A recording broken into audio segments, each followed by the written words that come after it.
Humans of the cardboard, welcome back to Just Nuts, guys. We are going in depth on Magistus today. I really want to get into this because we've seen the new V-Jump promo for Magistus. There is almost assuredly going to be a mass of new cards for Magistus in the next year, year and a half, maybe even 2 years. We'll see how long the OCG stories for Magistus runs for, but I'm very, very excited to see where that goes.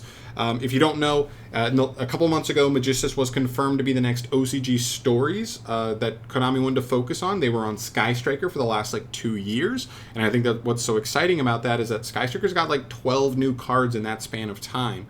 Not all of them were amazing, but I think there's some also differences between Striker and Magistus that also exist that may have led to that. Before we even get into that, because I don't really have a section here for talking about Sky Striker specifically, I think there is some reason to be optimistic here for Magistus in that, one, Sky Striker 1 got a couple of really nice cards in Camellia and I think Linkage were the two cream of the crop cards. There's also a couple others. There's the other main deck guy, Cyanos. There's the other Link 2 that's decent. There's a couple of other cards for sure, but in my eyes, those two were at the very top. But I think a couple of things to keep in mind when you were looking at Sky Striker. One, that is a deck that terrorized multiple formats. A lot of players disliked that deck. In fact, it was so good that they had to hit 3 separate cards in the TCG, Hornet Drones, Engage, obviously, and Multi-Roll.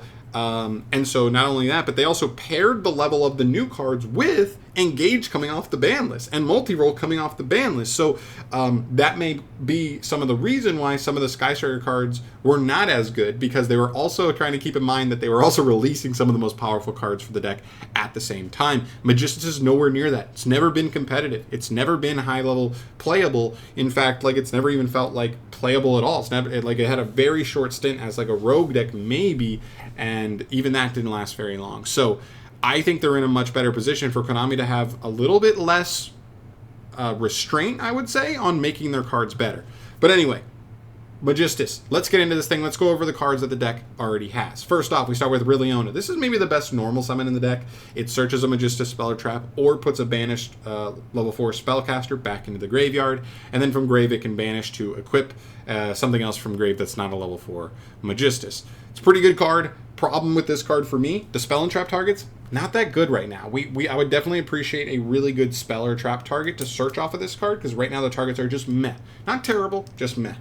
And I think the effect where it equips from grave is only going to get better and better, because that's what this deck is designed around. It's designed to around equipping a lot of its extra deck monsters, which most of them have effects when they are equipped to something to give them a bonus effect. I think that is going to become better and better. In fact, it just did when we got the V-Jump promo announced. We'll get to that later. Next, if you go to Zorua, this is the other actual good monster, in my opinion, for the main deck monsters. It can equip a Magistus monster you control with a monster from the extra deck, and then if this card becomes equipped with a Magistus monster, it can then special summon a spellcaster from hand or grave.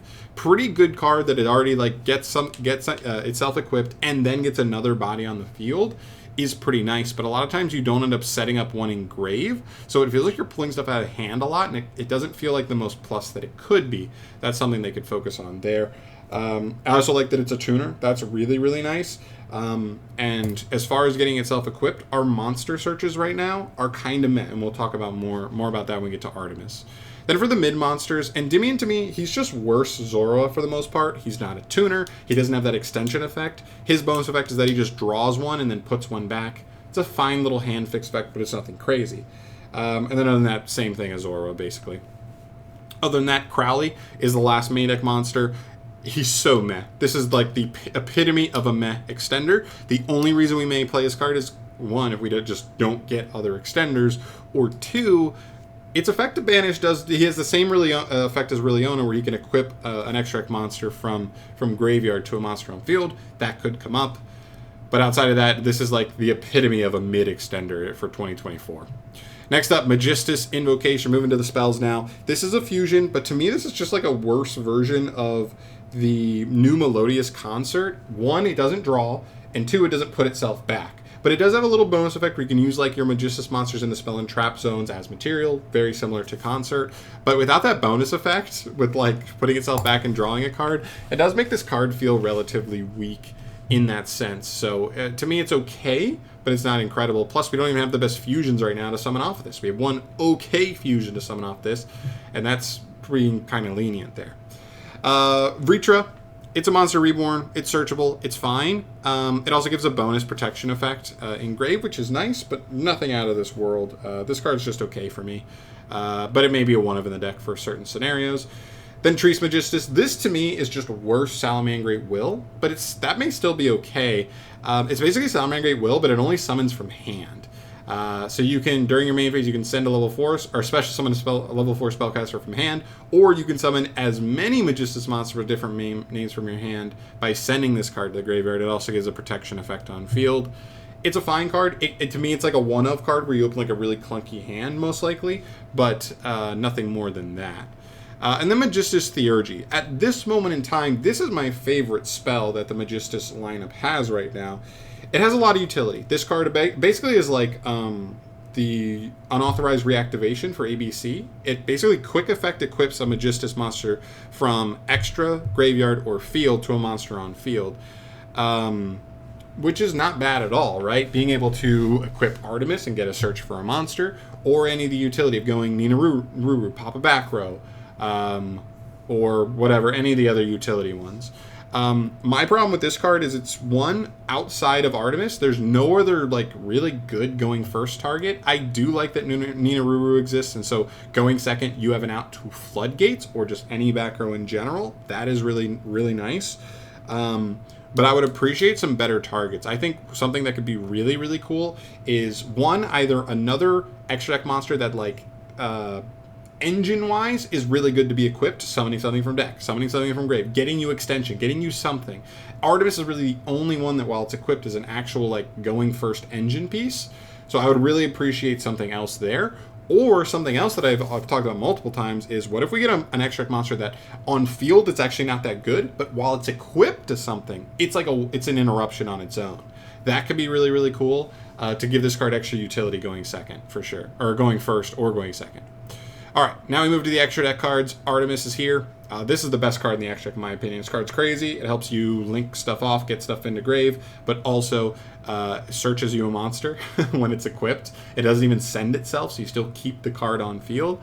This card's incredible. No ifs, ands, or buts about it. Next up, Zorua. This is the other extra deck monster that I feel really strongly is very good. Problem with this card, the one problem with this card for me is that going first game one, if you do not know what you're playing against, this card is not as good because you don't know exactly which monsters you want to equip the most, because if you equip the wrong stuff, you could get easily punished for it. But to be fair, this card's also really good because in grave, it just you can send any Magistus card you control, including the equips, to just summon this card back so freely. So the fact that he comes back out like that is actually really, really good. So yeah, I like this card a lot. This card's really good, especially once you know what your opponent's playing against. This card's a pretty nasty Floodgate. It's also a somewhat fairish Floodgate, right? Like back removal beats it, monster removal beats it, monster negation beats it. This card's very beatable, but I think it's one of the more fair Floodgates, but it is still strong in its own right. Then you get to the rest of them. Brilliona, this one can summon one from deck, but then locks you into Magistus. And then it's like a slow ignition negate a monster on field. This was so close to being like a card I wanted, where if this just made while it was equipped to something, it was just an imperm, that would be so, so nice. But fortunately, they missed missed the boat on that. So just mid for me. Summoning from deck is cool, but it feels like we don't have the best targets to take advantage of it when we can resolve this card. Plus, the lock can be brutal for playing other engines. Magistus Chorozo, this is the new card. I actually like this card more than I stated in that reaction video. I wanted to make a comment on that, but I guess we'll do it here.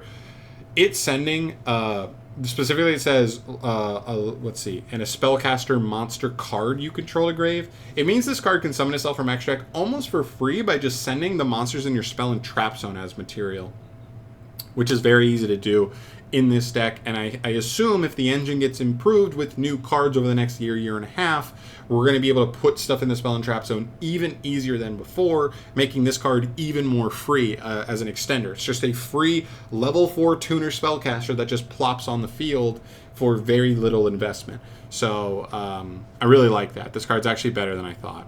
Nina Ruru, basically this card gives 2 attacks to the monsters equipped to it, and also you can send itself to grave to like pop a back row card. Pretty good utility, right? Just being able to out back row. You probably play one of this no matter what, just because it can come up to save your life. Iwas, this card's fine at best, right? You need to summon this card to the field. Equipping it only gives 1,000 boost. That's it, basically. But what it does is that if this card on the field, you can quick effect equip it to an opponent's monster, and when you do, you take control of that opponent's monster, which is fine. That is not a bad interaction by any means. This is just the kind of card where, like, this needs to be your third board piece. This can't be your first or second option in terms of slowing your opponent down. It needs to be like third, and so this card to me is very mid. But it's maybe good enough if we can fusion summon into it easily enough, you know, and it isn't like too cumbersome to get into it. And the final card is Varam. This card's terrible. This card's really not great. I guess it can give like a little bit of protection when it's equipped to something, and a little bit of like a battle phase pop on a monster when it's equipped to something, but it's so mid. So yeah, I'm not huge on those. All in all, the extract definitely needs help as well. Outside of Zorua and Iwas, you do not have any other end board pieces, and so those are okay, those are decent, but like that's not going to be enough to handle decks in modern day Yu-Gi-Oh! So I definitely would appreciate some kind of upscaling there. It's important to note that we have 2 of every one. We have 2 synchros, 2 Exceed monsters, 2 fusions, only 1 link, and it's Artemis, and it's the best one. So is there a world where we get a link 2 and it takes any 2 spellcasters and it's very easy to make and other engines become really good at helping us get into this engine? I don't know, but that's definitely something to keep an eye on as well. Let's move into the next category, which is what can support the Magistus archetype outside of their archetype. Here's a couple of other engines that I think are really interesting. White Woods. These cards have ways to just search any light spellcaster. So I believe that's Riliona specifically, but that's also your best normal summon. So if we can do that without normal, that is really solid. I don't know how easy that is, but like, sure, we'll work with that. There's definitely some synergy there. Next up, Centurion. This one I think is really, really interesting because of a couple different things. One, if with the field spell combined with Emblema Oath are very good starters that don't take your normal summon, that do just like put spellcaster bodies on the field. Not only spellcaster bodies, but spellcaster tuner with obviously the girl. I can't even remember her name right now. Centurion. Can see her, but I can't remember. Whatever. The main girl who searches. Then she searches, you extend her. Technically, without a normal summon, you just pretty easily make a Synchro 12 if you want. Potentially even, I think you can make an 8 too. So I think you can also make Zorua super early, which is really solid as well. I think there's definitely some potential where this engine is actually quite good in the deck. You have to play some small bricks that aren't like full-on bricks. It can still be normal summons that get you something, but definitely some interesting stuff here with these cards. I actually think this engine could be pretty nice there. Dogmatica, obviously, right? Just as long as you get into the extract, this engine extends you pretty well. It is going to lock you out of the extract from there, but it's a pretty good assisting engine. It's very flexible there.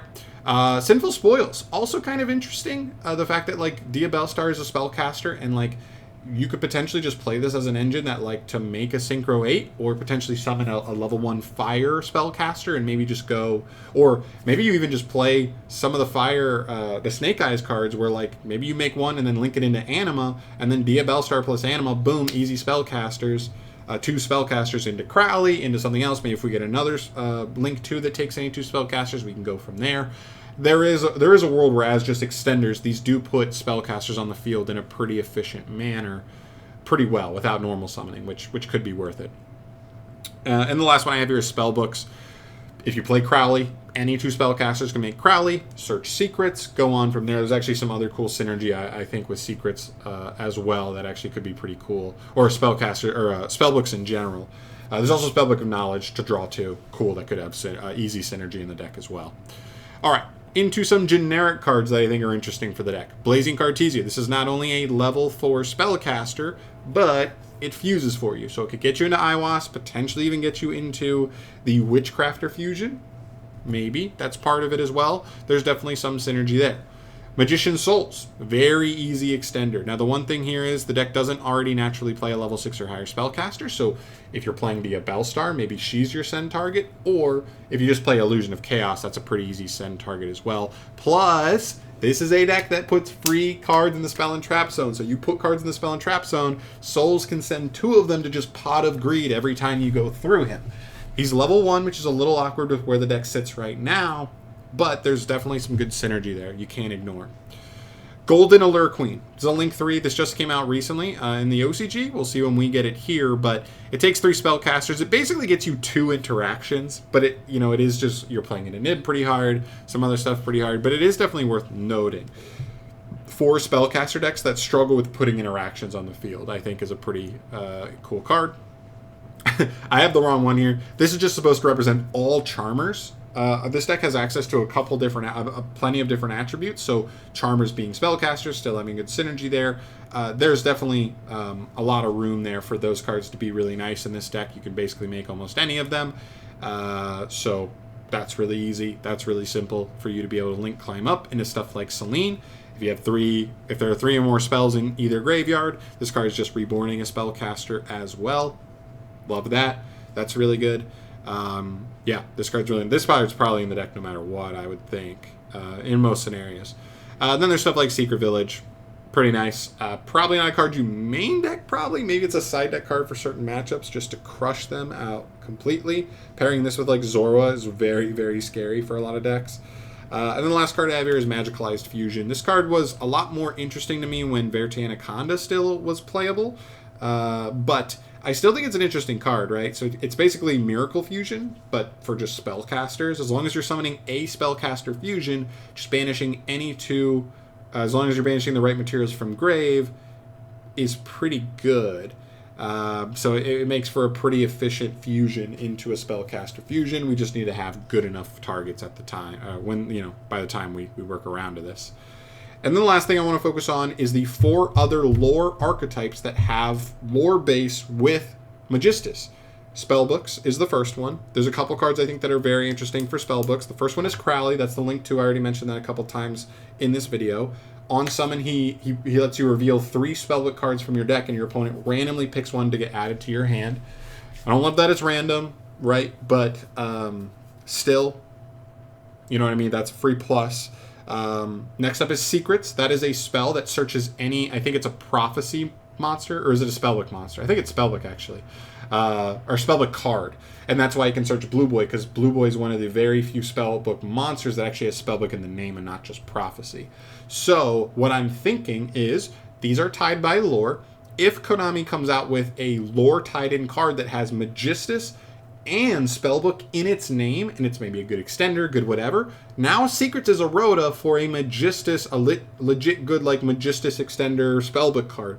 And if it has spellbook in the name too, then it's potentially even a card you can reveal off of Crowley as well. That actually opens up a lot of possibilities there. We already talked about Knowledge, being able to send any spellcaster to draw 2. Sure, that could already be something playable in the deck as is right now, like drawing 2 is fine. And Wisdom. Wisdom just a quick play that allows you to make a spellcaster monster unaffected by spells or traps, your choice. So it can help you work around certain things there. All right, that's what I had for spellbooks. Next up is Witchcrafter. Same exact idea as with Spellbook of Secrets, being a rota for a deck that maybe could share a name.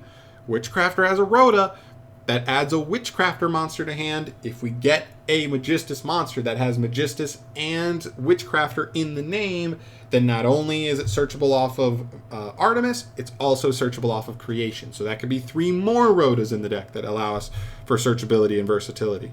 I think the fusion is interesting. If we do get a new name that like shares a name and like connects the engines, Vice Madame, the fusion for Witchcrafters, only takes a Witchcrafter plus any other spellcaster. So that becomes immediately way more easy to make in the deck. That card can summon Witchcrafter monsters from deck. That card can non-target destroy cards on the field.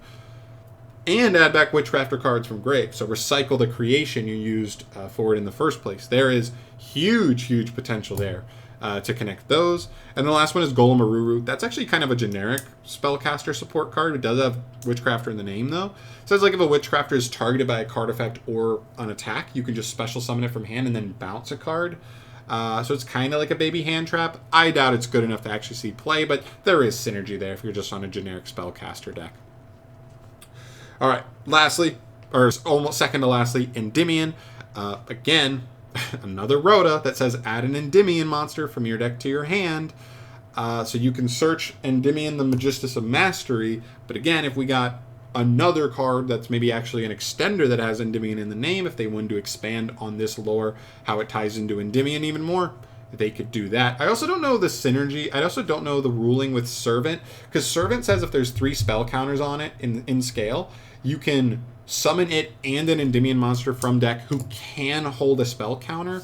I don't know the ruling on that. On like technically, Endymion has the Magistus of Mastery. He doesn't have any effects that says he can't hold spell counters. He just doesn't have any effects that include spell counters. So I don't know if he's a viable target, but that would be kind of cool, being able to Servant Endymion straight out of the deck once you put 3 spell counters on it, and then Endymion immediately equip itself, search another card with Artemis, and now if you have a normal summon, you now have 2 spellcasters on field, and now you're searching a normal summon like Riliona or Zora, and you're kind of off to the races there, right? So there's kind of some cool stuff there you can do. That's the main thing. This is a pendulum-based archetype, so the synergy here is a little bit less with the other two. And lastly here we have Invoked. Now Invoked is weird.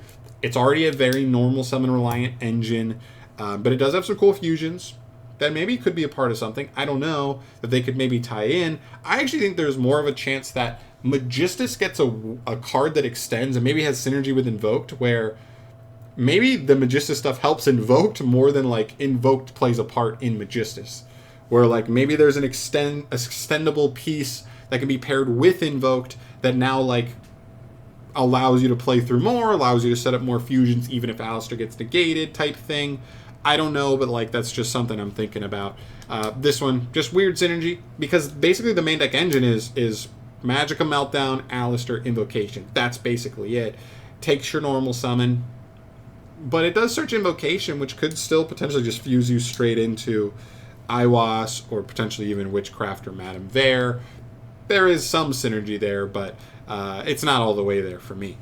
So it's still cool. I think there could be something there, potentially, depending on how Konami wants to tie it in. But Endymion and Invoke definitely have the least amount of synergy for me. I'm definitely more interested, mostly in spellbooks, a little bit still in Witchcrafter, and then obviously all those other engines and generic cards. Obviously, I did a quick skim on a lot of these cards on trying to find stuff that has synergy. If there are any other engines and or outside just random cards that you think have some really cool synergy already with Magistus that you think could be important going forward, please throw that down in the comment section down below. Or if you actually, even looking at spellbooks, Witchcrafter, Invoked, and Endymion, if you have any really cool ideas on how you'd like to see Konami kind of tie archetypes in together by making new cards that like, while being good cards, also tie the engines together in a good way, I'd love to hear some opinions on that stuff as well. But I want to do one final touch up on this archetype. This is probably the last time we'll talk about it until we have more official Magistus new cards revealed that actually like change things. But I think there's a very, very good chance that comes. I think there's a very good chance a lot of these new cards for Magistus will be better quality overall than what we saw for Strikers, just because they're so far behind where Strikers were when they were deciding to give Strikers new cards. And I think that means something. I definitely think that has a factor here. But other than that, I'm out of here for today. Thank you so much for watching. As always, guys, subscribe to the channel for more videos like this one down the line from your boy. And let's go Magistus. I'd love to see this archetype be playable. I really want to mess around with him. But I'll see you next one. Peace.